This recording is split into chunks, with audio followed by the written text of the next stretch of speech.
Welcome to Authentic Influence. This is Anthony Chansamouth from Simple Creative Marketing, and we are talking about how to build a successful remote company today, which is certainly a topic that I am 100% fascinated by and have been working on for the last decade almost now, in different capacities. So I've actually had the pleasure of interviewing this gentleman a while ago when I ran a summit called Remote Business Summit. And we first learned about the different companies that Liam's been building and how he even got into this space. But we're going to cover some of that in this episode, and really we're going to dig into the business of running remote, how you can learn from that, what takeaways you can take around building a team remotely, and what's changing in that world, because obviously the pandemic has come through, and more people are running remote now than they were before. So let's bring on, before we bring him on, I'm just going to share a bit about our guest. So Liam Martin is the co-founder, co-organizer, and CMO of TimeDoctor.com, Staff.com, and Running Remote Conference, which is the world's largest remote work conference. He's a serial entrepreneur, speaker, writer. He's one of the most popular Staff.com and Time Doctor, one of the most popular time tracking and productivity software platforms in use by top brands today. And Liam is an avid proponent of remote work and has been published in Forbes, Inc., Mashable, TechCrunch, all the media publications, and many others, specifically targeting the expansion of remote work. And so the mission statement that feeds all the products and services that Liam is involved with stem from empowering workers to work wherever they want, whenever they want. He's an undergraduate and graduate degree, has an undergraduate and graduate degree in sociology from McGill University, that's in Canada. And he lives in Canada, but travels 3 to 6 months of the year due to his ability to work wherever and whenever he likes. That may have been impacted by COVID. So let's bring on Liam. Welcome to the show, mate. Hey, thanks for having me. That was a fantastic table read of my standard bio. Yeah, I'm sure there's more to that. So you're a family man, aren't you? That is true. Yes, I have an 18-month daughter who is dominating more and more of my work week every single week. It's kind of crazy, actually, how much time. Initially, when we had Stella, I thought, oh man, this is great. She sleeps like 18 hours a day. I can get as much work as I want done. Now she's up all the time and she has opinions, and she wants to point at things and get them described to her 24/7. So it's definitely a lot of work, but a lot of fun. So what's that journey been like, going from, serial entrepreneur, busy, in different capacities? Obviously you have a partner, and then going to be like switching into daddy mode. Is that a thing? Like, is that where you have to go, okay, well, like I have to actually, she's taking my attention. There's no ifs and buts, right? Like that's like, I want daddy or whatever. And then you go, okay, I need to focus here.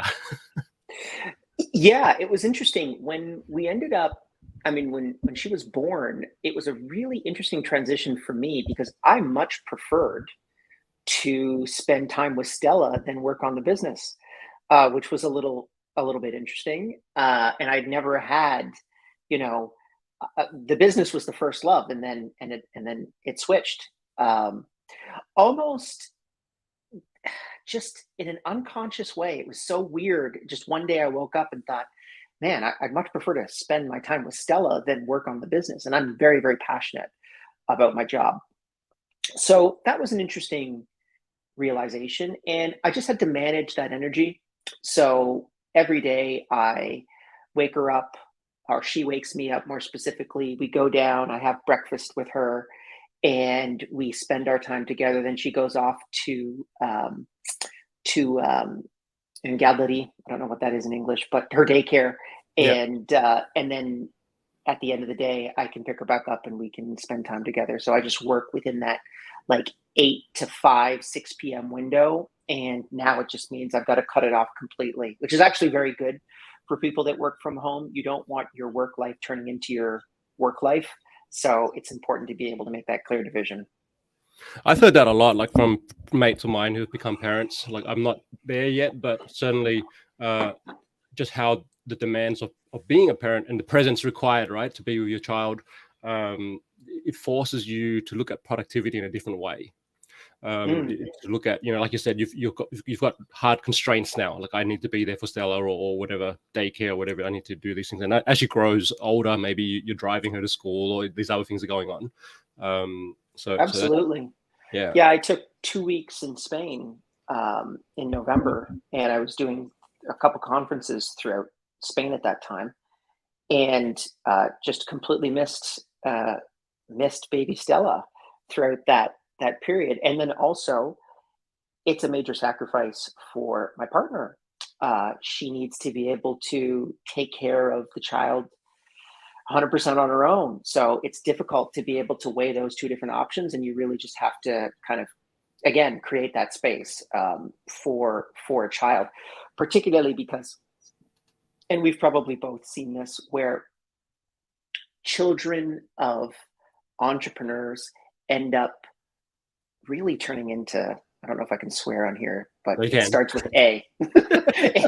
A-holes Yes. that end up really just kind of being, the nanny is managing them, and they're not getting that direct interaction with their parent, and nothing can replace, two loving, discernible parents. There's no better unit in the world than two parents being able to work with a child. And you can't replace that with nannies. You can't replace that with help. You can't just buy your way out of that situation. So I tell a lot of people now, like, if you're thinking about having kids, think about it hard, because your business will become the second woman, effectively, to your first love, which will be your children. That's such a good point. Like, I think, and I'm glad you brought it up, because yes, we have seen children of entrepreneurs become a-holes. And that, like, I mean, I grew up with, with both parents. Dad worked a lot. He was doing graveyard shifts because he was a mechanic, and he worked, like, I don't know, midnight through to 6 or 8 a.m. or something. So I'd rarely see him. Right. And it wasn't until, mate, like, seriously, it wasn't until my sort of late 20s where I kind of realized, oh my gosh, I actually have, what do they call it? There's a something goes on where you feel like that the parent left you. Abandonment. Issues, and it's kind of like, oh my gosh, and didn't really address that, or didn't occur to me that was a thing, because I saw him on weekends and things like that, but just, I didn't have the typical dad's at home playing with me kind of situation. And he wasn't an entrepreneur, he had a regular job. But I can imagine, for those entrepreneurs who can't switch off, that's you could be in the room with your kids, but if you're not present with them, they'll still feel it, right? And they'll have issues. And fascinating place to be. The biggest problem that I see is entrepreneurs buying their way out of that problem. So they are just hiring a nanny or two nannies, or sometimes even three, to be able to just say, okay, well, problem solved. I have someone that's managing the kids. You're not really managing the kids. You're actually just putting them in a kind of a stasis, right? They're not really being parented at that point. A nanny isn't a parent. And it's important to be able to make that very clear, at least to friends of mine that are thinking about getting into entrepreneurship, and for people that are probably listening and watching right now. Good message. Okay, well, let's talk about building a remote company and some of the insights you've had from that. Sure. Now, this, the focus of this podcast really is B2B marketing, and we're going to talk about just sort of your marketing philosophies. So and we'll get into what you've learned about building remote teams. But I'd like to start with just an understanding of a key philosophy or mindset that you have that really drives how you go about marketing for a business. Sure. I mean, so the first thing is you've got to have a good product in place, right? So a lot of people kind of put the cart before the horse, and just because I can sell something to you doesn't necessarily mean that you're going to buy it. A good product people buy, a good salesperson sells. So you need to be able to make sure that you understand those two differentiators, because if you don't understand that, then any of the advice that I'm going to give you next doesn't really matter. But fundamentally, get a good product in place, solve a problem that I actually believe should be your own personal problem. So not a problem that other people have. I can give you an example. I have a friend of mine that ended up building a booking software product for tattoo parlors. And he said, yeah, I'm going to make so much money, making this product for tattoo parlors. And the guy didn't have any tattoos, and he didn't work in a tattoo parlor, and he didn't know any tattoo artists. And I thought to myself, okay, you really need to go get a tattoo, dude. Like right now, today, you need to go to a tattoo parlor and get a tattoo. Not only that, I think you should get like completely kitted out from top to bottom, because if you don't truly understand your customer and it's not an itch that you are deeply committed towards, it's not going to matter how good the product is, fundamentally. And you're really not going to pursue that deep down desire to get through the 3 to 5 years of crap before the product actually starts to take off. With Time Doctor as an example, I ran an online tutoring company, and the tutoring company was having a problem, which was I'd bill a student for 10 hours. The student wouldn't come back to me and say, hey, I worked with my tutor for 5 hours, not 10. I'd go to the tutor and say, you billed for 10, but he said you worked for 5. And he said, no, I worked for 10. So I'd end up having to refund the student for 5 hours and then pay the tutor for the full 10 hours. And that was really destroying the business. And I needed a way to be able to track time remotely that was auditable by multiple parties so that everyone could agree on the definition of truth that I spent 10 hours working with this person. That was a really deep down problem that I had inside of my previous business, which is why I'm so passionate about solving that problem inside of Time Doctor and then staff.com. And then obviously also too, running remote, which came to my second deep problem, which was how the heck do you actually build billion-dollar companies remotely? There's a whole bunch of information about how to build or how to hire a virtual assistant as an example, or how to build small teams, but there wasn't that much information. And again, this was like 2018, 2017. So I know that a whole bunch of that information has now been presented today, but there wasn't any of that information at that time. So I thought to myself, okay, building billion-dollar businesses remotely, it's definitely possible. I have friends of mine that have done it. And let's just try to get that message out to many more people so that if anything happens, if no one attends that conference and I attend it, at least I would get more value out of it and I'd be able to build my business faster otherwise. So start with that core desire and that itch to solve a problem that is personally an issue for you. I really like that message, and I agree wholeheartedly that it's important to. And this is why I say it's challenging to try and start a business where you have no skin in the game, or have no, like you said, the tattoo parlor where the person who's running the business has no tattoos, or has no, like how can you start a dentistry if you don't care about teeth? Like it's right.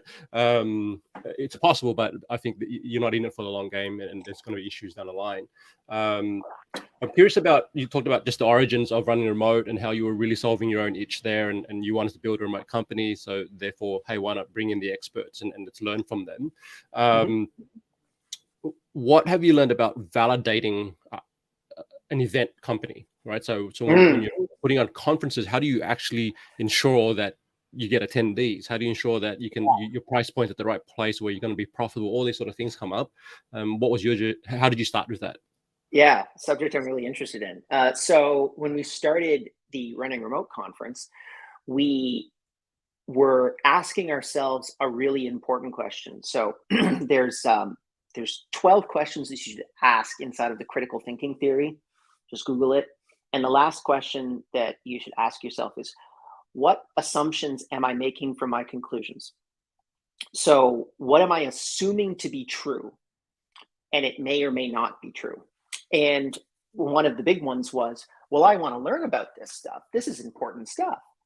And then I said, well, why are there no other conferences that have popped up about this particular issue? There are tons of conferences on how to become a digital nomad, how to become location independent, but there were no conferences on just building businesses remotely. And there were actually, so there was one before, and actually there were two before. One was a very small one with about 20 to 30 people. Another one had 100 people. Both of them failed. One got 2 years in, and another one got 1 year in, and they both shut down. So that's pretty scary, right? So you think to yourself, well, why are these people not succeeding, and why are we going to succeed? And what we recognized inside of that business model was that they were approaching a very high-end part of the model. So they were charging $5,000 to $10,000 to be able to go into this conference. And a lot of remote entrepreneurs, they have a certain amount of money, but they don't have $5,000 to $10,000 to spend on a conference that no one really has heard about before. It's a very difficult subject to be able to, a very difficult ask to be able to make. So what we recognized is what we lovingly call the tech bros. So guys that, that wear hoodies like me and read like books like Working from Home and Remote Teams Work and remote.com. These are the people that are all tech bros. So they're a tech founder that probably runs a company of between 20 to 300 people. And we identified who that person was as an avatar, and we focused all of our marketing efforts specifically on that single individual. We actually call that individual Amir, and he is a real person.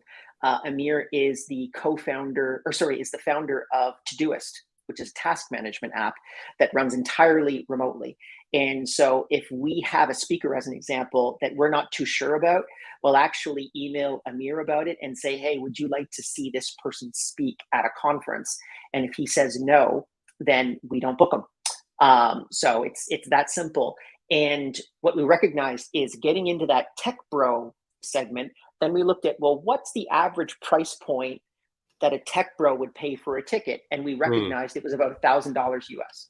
All right. And that also kept us out of another really important factor, which was there were a whole bunch of digital nomad conferences that were about $200 for a ticket. So we didn't want the digital nomads to come. We wanted the business owner to come. We wanted the person that runs at least $1 million business to be able to come. If you run $1 million business, you're going to spend $1,000 on a ticket to be able to learn information. If you have a $50,000 business, you're not going to spend $1,000 on a ticket. So it really allowed us to be able to figure out exactly where, like, you want to actually set a price point that is going to scare off the customers that you don't want. And whenever thinking about a conference, you need to really ask yourself, who do I not want to have to come to the conference? Who's not invited effectively? And we were very, very precise about the type of decisions that we were making. And we said, we're prepared to have a much smaller conference, but the right people, at least at the beginning, to be able to build up that core community that they would be able to actually interact with each other and get and have the right conversations. So the conversations weren't, how do I travel hack, a business class ticket as an example.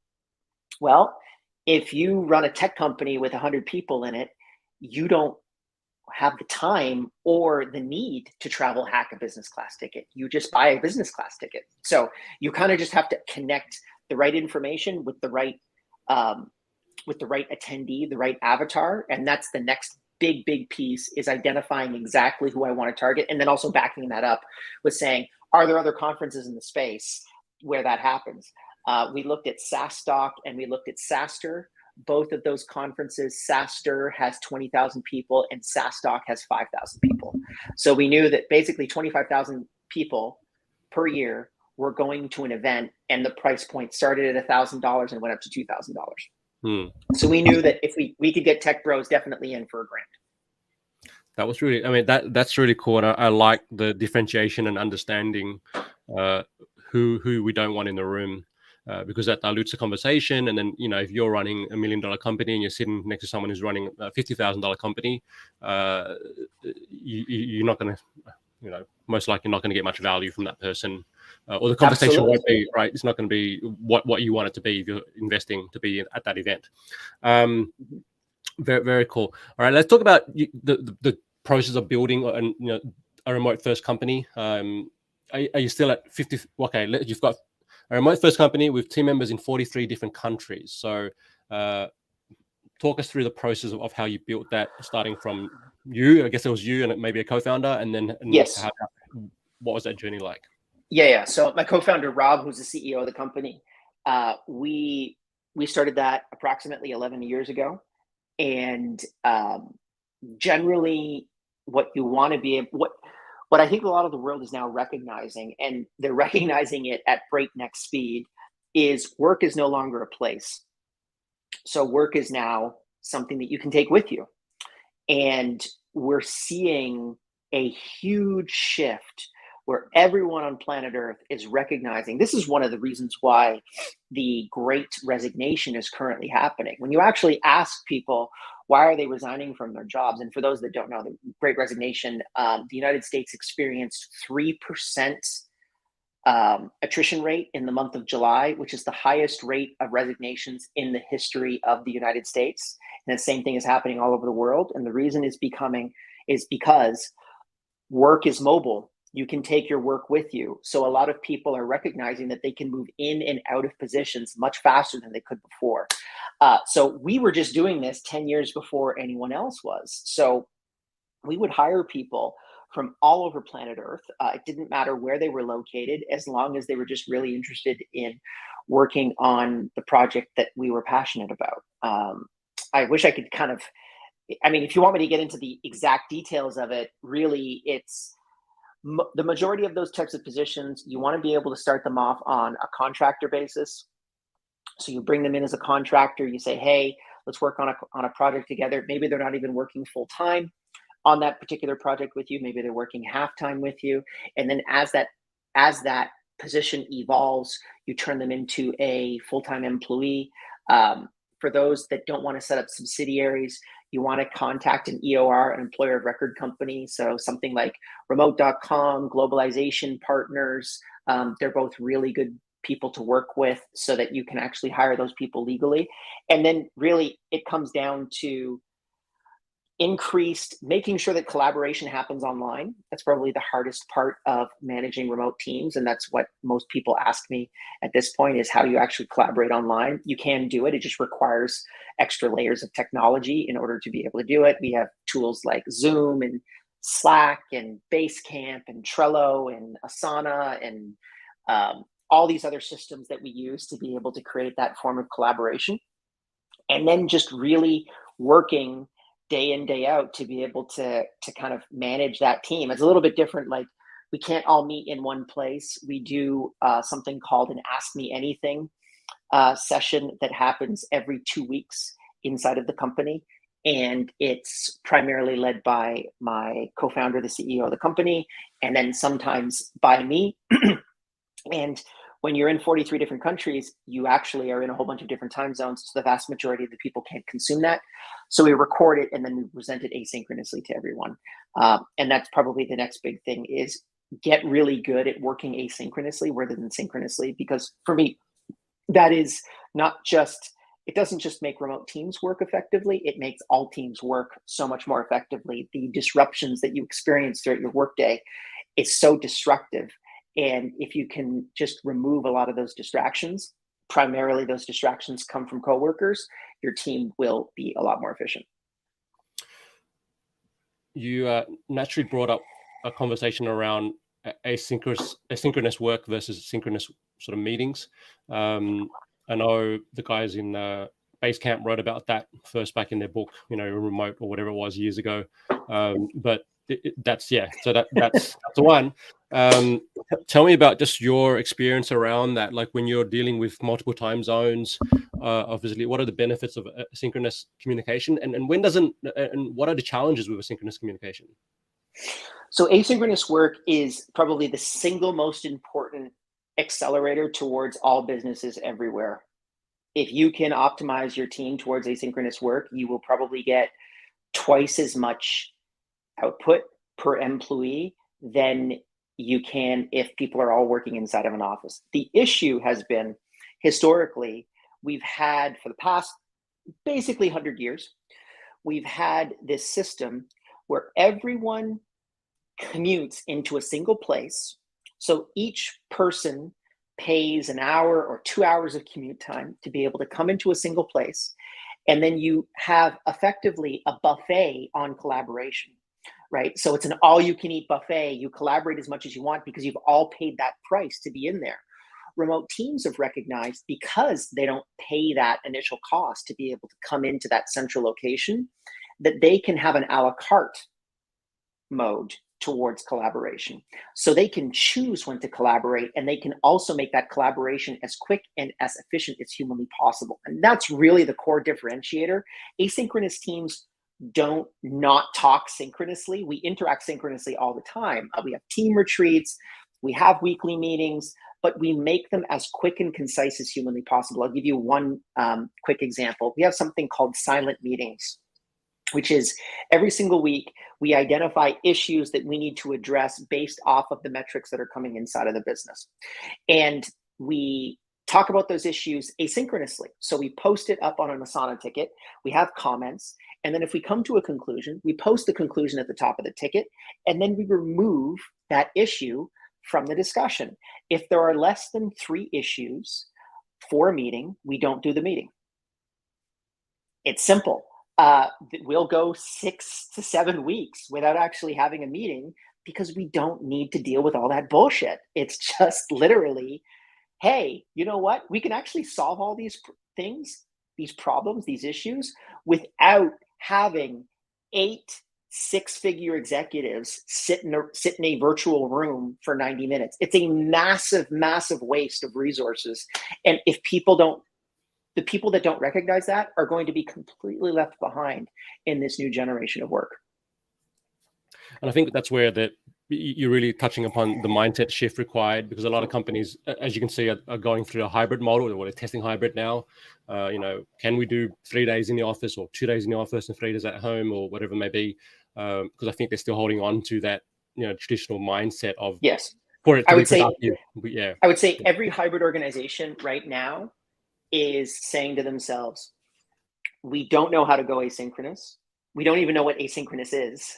We didn't even know that was a thing, because the vast majority of the people during the pandemic, when they went remote, they just recreated the office virtually. You're not recreating the office. You're creating something different. You're creating a remote organization, and a remote organization requires a different methodology, and that methodology is asynchronous work.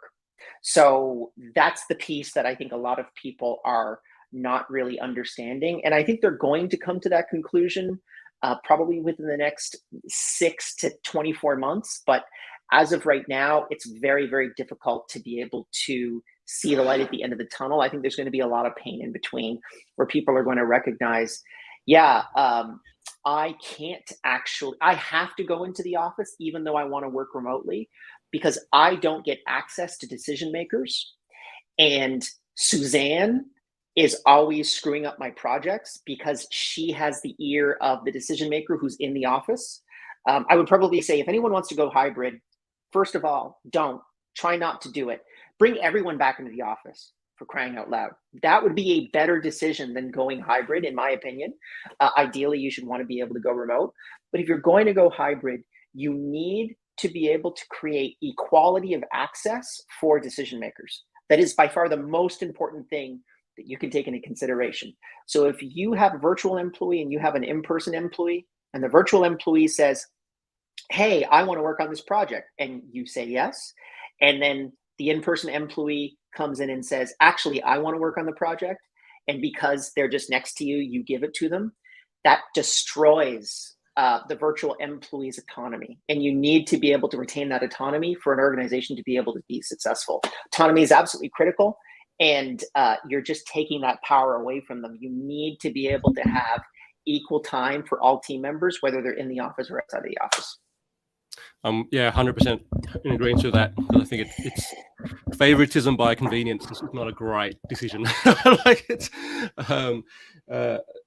One of the issues that have come up around sort of switching to remote has been how companies decide, how they determine pay rates. Do you pay, what's equitable pay? And because someone's in the office, or they're working in Sydney or New York or Montreal, do they get paid more than someone who moves out and lives, in a suburban area What's your take on that, and how do you approach that? Difficult one. I think we've got some interesting variables that are coming to light all at the same time. So we ended up hiring someone who got a top 5 finish in the Facebook hackathon a few years ago. So they have this global hackathon once a year, and this guy got a top 5 finish in that hackathon. He is hot shit, like just a top tier developer. And he got an offer from Facebook. He got an offer from Google. He ended up working for us for way less money because we allowed him to be able to work remotely, and the other 2 required him to come into Palo Alto. So we could not have afforded that person at the $400,000 salary that they were proposing to these guys. But he took a much lower salary with us because he could stay in Indonesia, and he could continue to live his life with his family. And he was very, very wealthy in Indonesia. The amount of money that we were giving him put him in the top 0.1% of Indonesia. So I think when we look at globally, I think that is going to keep happening. I think you're going to start to see, and it's just because the cost of living is so much cheaper, right? If you live in Bali, as an example, your cost of living, even if you're a Westerner and you live in Bali, your cost of living is like 1/6 what it is in Montreal. Because I know, because I've been in Bali and I've been in Montreal. And so it's a very, very difficult thing to be able to take into consideration. I would say within the United States, like within the country, absolutely it should be the same. I don't like what Google is doing, where they're saying if you're in San Francisco, you make 400 grand, and if you're in the middle America, you make 200,000. Yeah, as an example. But actually, when you think about it, your cost of living is way lower when you're in, I don't know, what's a middle America town that I can just think about off the top of my head? Indianapolis. right. Right. It's like that is a place that is significantly cheaper. And so I don't love it. And I actually think the endpoint for this is everything's going to flatten out. You're going to have a global price for all of these jobs, right? You're going to have a global customer support price. You're going to have a global engineering price. I think actually right now, when you think about places like San Francisco, they're incredibly overvalued, right? A junior engineer at Netflix gets paid $380,000 US per year. That's insane. Yeah. That's not the fair market price. It's just because there's no supply, right? There's no supply in San Francisco, so they have to drive up the price. Now, when Netflix, outside of Netflix, because Netflix actually wants everyone to come back to the office, but companies like Facebook, they are projecting 50% of their workforce will be completely remote within the next year, permanently. They're going to be going after, I will no longer have the opportunity with the guy in Indonesia. They may not be offering him 400,000, but they may be offering him 300,000. He can stay remote. That's when stuff really starts to just blow up everywhere, where you see the distribution of, I think San Francisco as like the old Berlin, London, Tokyo, New York, Rome. You think about these centers of innovation, these centers of power. And for the first time ever, the centers of power, which I would probably say was San Francisco, when you think about tech, right? The smartest people on planet Earth were in San Francisco. People are leaving San Francisco at a huge clip, and they're just redistributing. And the new San Francisco is digital, right? It's in the metaverse. It's just people interacting with other people. So that's going to be a really exciting time, because then those dollars are going to get invested in those tertiary markets. They're going to get invested in Mumbai instead of Palo Alto, as an example. And that's going to be really exciting for everyone's evolution. It's fascinating because I was involved. So I used to work for HP 2003 when a lot of the operation here in Australia was outsourced and globalization had hit, and it all went to India. And one of my roles was actually to go over there and train the people who were replacing my staff here in Sydney. And so it's this cyclical, and we're seeing this come back again, just in what you're saying here. sort of the dollars go to the lower, what we call the lower economies, but the rates in India are they're substantially greater than what they were in 2003, right? Like it's Absolutely. now it's fascinating to see all this happening. When the pandemic hit, sort of 2019, 2020, you were running the conferences, they were in Bali, and I think you had Mexico as well, or somewhere as well in North America. Or was even Austin, perhaps. Austin. Yeah. Then you were forced to shift to fully remote, Yes. running a fully remote experience. What did you learn from that experience in terms of organizing it and then also delivering it? I learned, do not buy a room block under any circumstances whatsoever that you can't get out of, because that's $250,000 that I'll never earn back. I learned, what else did I learn? Well, I mean, the transition towards remote was actually something that we really wanted to do. And when we ran our event, we ran it off a platform called Hopin, and Hopin's just seen extraordinary growth over the last, during the pandemic, obviously, and they run virtual events.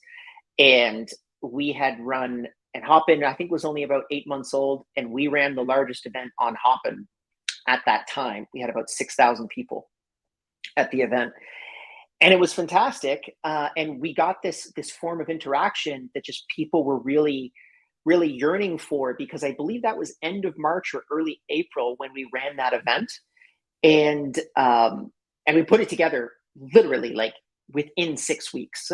We got everyone that we possibly could and said, hey, we're just going to try to do this, and we're going to try to raise money for charity. And we ended up raising a nice amount of money for charity, and people loved it. But then we did 4 others, and we were getting way better at our processes, but the actual, and the event was better. We had a fantastic green room. We had a perfect rundown. All of our logistics were perfectly put together. And yet, actually, we ended up having less people attend. And the reason being, when we were getting our feedback from people, was they're just burned out from virtual events, and they're recognizing that they want that in-person connection. Just like for us in our company, we do team retreats every year. We fly everyone to one location every single year, and we meet in person. Running remote needs the same thing. We'll probably have virtual to some degree that exists, but fundamentally, particularly when you're talking about a conference, a sponsor cannot sell $500,000 worth of software to someone online. They have to actually do it in person. And that was a tough reality for us to be able to accept. But we're pretty clear that that's the way that we need to go from an evolutionary perspective. But remote was really fun, and I think it'll actually be a permanent part of every large conference moving forward. I think you'll probably see platforms like Hopin continue to persist. I am an investor, full disclosure, in Hopin, so good or bad, choose something else. But I think that they have really virtual events will continue to exist, but I think they'll probably be about 20% of the market moving forward. Yeah, that's fascinating. You mentioned virtual event burnout, and that sort of, I've been writing a piece around Zoom fatigue, and how that's, the psychologists say that's a real thing, and we've all experienced that. Too many video calls. We talked about not me, because I'm asynchronous. Yeah, I love it. Okay, so can you talk about the logistics behind async? What tools are you using? Is that Slack? What are you doing there? You talked about the silent meetings. How do you actually host those? So the first thing that you really have to take a look at when you're talking about asynchronous communication is it has to come from the top, and the top has to say, I do not need an immediate response from you. My ego is small enough that if I send you a Slack message, you don't have to immediately get back to me. If anything, you can take 12 hours, 24 hours to be able to reprocess that information. And you really have to reorganize your business to be able to say every single person in that organization should be optimized towards deep work, should be optimized towards solving really hard problems inside of their own jobs, and they should have everything available to them in order to actually accomplish that. So that comes down to building really clear processes inside of your business. That means democratizing all of the information inside of your organization. Every person in our company has the same informational advantage as the CEO. And that's very scary to a lot of people that run businesses, because then they say to themselves, oh, well, they're going to be able to steal this piece of information, or they're going to be able to, they'll quit because we're going through difficult times inside of the business. Maybe they will. That's not actually a problem. You need to actually have everyone aligned towards your mission. And when you give people that type of information, they become so much more successful inside of their jobs because they have that informational advantage. They can actually sit at the table, and the vast majority of the decisions that you make inside of the organization, if you explain it to them, because they have the same access to information, they actually come to the same conclusions. So that's the big thing that you really need to overcome. I know you're asking for like little tactics, but that's the big chunk that you really need to actually allow to happen inside of your organization. Because once you actually have all of the processes, so like we have platform first management, which is the manager is not the person that holds sacred knowledge. It's our platform that holds all of our sacred knowledge. And that's accessible by anyone in the organization at any time. So if you work in support, you can figure out what marketing is doing. If you're in marketing, you can figure out what sales is doing. It's all documented there. So it's very, very clear to be able to consume and interact with that information. And once you allow people to open themselves up to that opportunity, I know it's scary, but you're going to see massive, massive increases in the overall productivity of everyone in the company. I mean, that reminds me of something you said in our previous conversation, which was around, we were talking about Time Doctor and, one of the, and why people or managers choose to track time of their employees and their team members. And one of the things that you said back then was, remote, what it does, if you go to remote running remotely, what it does, it actually accelerates or brings to light the issues you have within your culture. So if you have, if you don't trust your employees and you're giving them a tool like Time Doctor to just track their time and then say, hey, you didn't do your 40 hours this week, versus, hey, using it in a different way in terms of understanding, okay, well, were you productive in those hours, or were you challenged, or did we not give you sufficient training, or whatever it may be. It really, that's what, what you just said sort of just brought me back to that. Like it's about democratizing knowledge, and by doing so, you're empowering your team members because they feel like, hey, you actually trust that we're going to do the right thing here.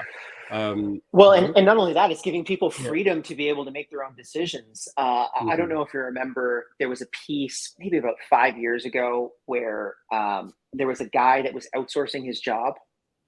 Yes. Right? Yes. So it's like this famous piece, right? He's completely outsourcing his job. He's hired like 2 or 3 assistants, and they're doing everything for him, right? And he's just sitting and he's doing nothing. If you fired that person, that's one way to do it. I would personally give that person a medal, and I would say, "How did you do that? And can you be in charge of an entire department so that we can do this for everyone?" Because how are you're paying like 1/4 of your salary and you're getting all of this work done. How are you doing that? That's incredibly efficient. Let's actually have you spend more time on trying to distribute that knowledge to other team members so that we can actually get a lot more productive. And instead of you working on your own personal projects, why don't we have you work on a really difficult problem, right? That we're trying to crack right now, that you might be able to solve for us. So there's also, inside of asynchronous organizations, a real core tenet is egolessness. So removing yourself from the process and saying, I'm here to work. I'm not here to protect my job. And really, if you truly give people the ability to be able to think that way, they will think like an owner, so much more than what you give them credit for. and they'll come to you saying, it's really stupid to spend my time on this task, because we can actually get this task done. We can automate this task, and we can basically make my job redundant. And I actually really want to work on this much more difficult problem up here. That's the kind of stuff, because if you give people that freedom to be able to move in those directions, you're going to get it back. And to your point with regards to Time Doctor, there are a lot of times, even in our own internal data, where we'll just say, wow, okay, your sales numbers are double everyone else's, and you're only doing like 20-hour work weeks. How are you doing that? Yeah. Like, could you show everyone else how to do that? Because we'd really like to know. That's the stuff that a lot of people are shying away from. And if you, again, just democratize information, you make everything public, then everyone else can have access to everyone else's data. Right now, everyone knows that I'm doing this podcast, right? It's measured inside of my Time Doctor, and everyone else in the organization can see exactly what I'm doing. So if I'm putting time in, then you should be putting time in, but figure out exactly what you're, putting your time into is by far one of the most, it's a difficult thing to go through, but once you actually figure it out, man, it's going to be amazing. Well, yeah, it's so liberating when you're in that kind of culture. And I've worked in teams where, the CEO really is not the manager per se. It's more of a, hey, like these are the high level strategic objectives, and how can we're giving you the power to go and do that. Like go work it out, right? And Yep. and they really the individuals become, like you say, they become the managers of their own departments or their own whatever they're working on, their projects, Yep. and they're more likely to stick around, right? If you give people that. If you come from the premise that people want challenging projects and that's why they're there, and you're Right. paying them, well, you're not sort of, that's not even a conversation. But like I've had that experience, because I went through a recent interview process, and the person asked me, you're quite entrepreneurial, so why would you want to stick around with us for 2 years, 3 years, 5 years? Right. And I said, well, it depends on the project. If the project is challenging enough for me and I'm compensated fairly, then why would I want to switch somewhere else? Right. Right. Okay. So I'm going to bring up, I've just brought up the Running Remote site on the screen here. I wanted to just remind everyone to go and check out runningremote.com. This is the world's largest remote work conference. I like that you've got a hybrid model coming up in May next year, 2022. Fingers crossed. I'd love to get over to Montreal and see you in person. But what are you most excited about in terms of having this? Is this the first time you're doing hybrid? Yeah, so this is the first time that we're actually getting back to seeing people in person. So I'm really excited about it. It is definitely a time. I mean, we're right now in the state of Omicron, so we don't know what's going to happen over the next couple of weeks. But fundamentally, for us, it's what we need to do to be able to get back to things. So we're really excited about doing it, and we have like founder of Expensify, Dan Martell from SaaS Academy. We've got Nathan Barry, we've got Nick Francis and Sarah Sutton. These are all people that run billion-dollar plus remote first organizations. So if you want to learn how to actually build those types of organizations, this is definitely the place for you. And that's what I'm really excited about. It's just focusing in on how do you build tech, how do you build not just tech unicorns, but just unicorns in general, billion-dollar plus valuation companies that are remote, because it's possible. And actually, if anything, the pandemic has shown us that it's probably the most probable version moving forward. Absolutely. And I wanted just to come down to fully vaccinated. I love the safety pledge. You got to say that. Yep. And then we're down here. Okay. I'm writing a book about social proof.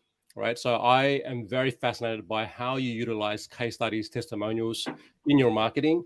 You do something I've noticed with Running Remote. You've got a podcast, you've got speakers who are credible.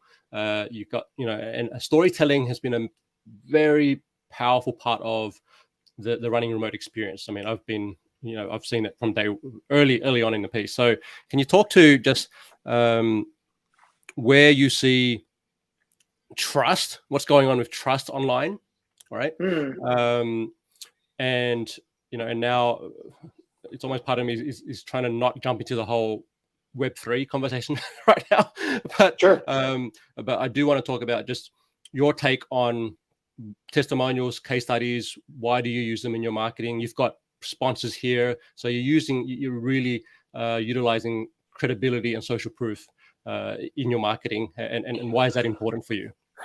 Well, number one, it is the highest source of user acquisition.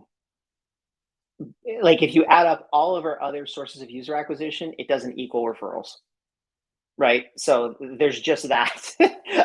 How do people come and see? How do people learn about running remote?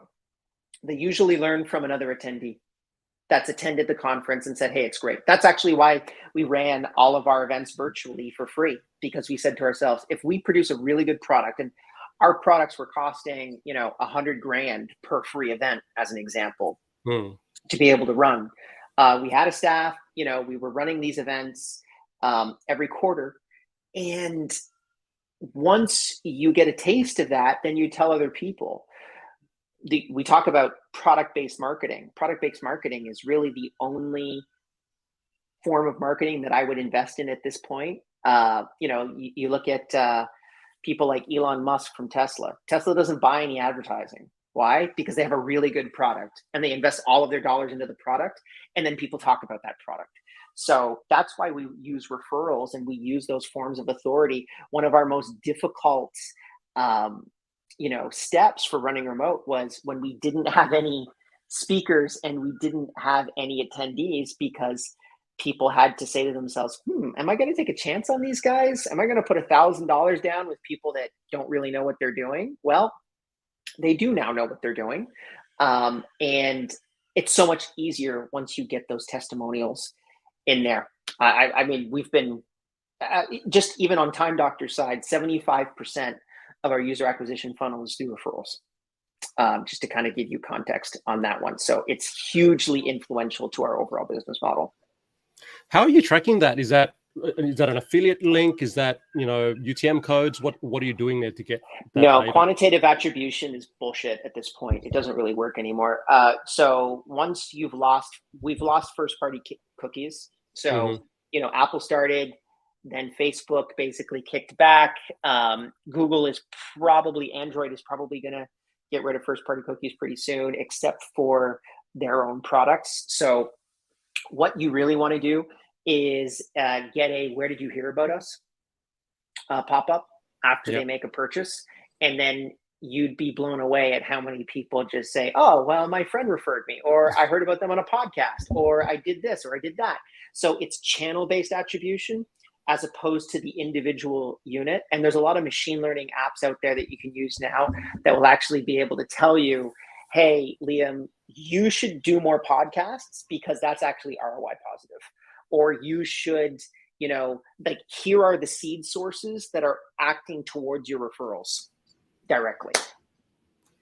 Are there any specific tools that come to mind when you talk about channel-based attribution and accessing that? Yeah, I mean, I'd have to talk to my my acquisition people, but man, it's like if you just Google like machine learning attribution, you'll probably get a ton of stuff that pops up, and a lot of this stuff is relatively simplistic. They're literally just using those types of pop-ups. So they'll install the pop-up and they'll say, all right, we know that we're getting a lot of sources from Liam's podcasts.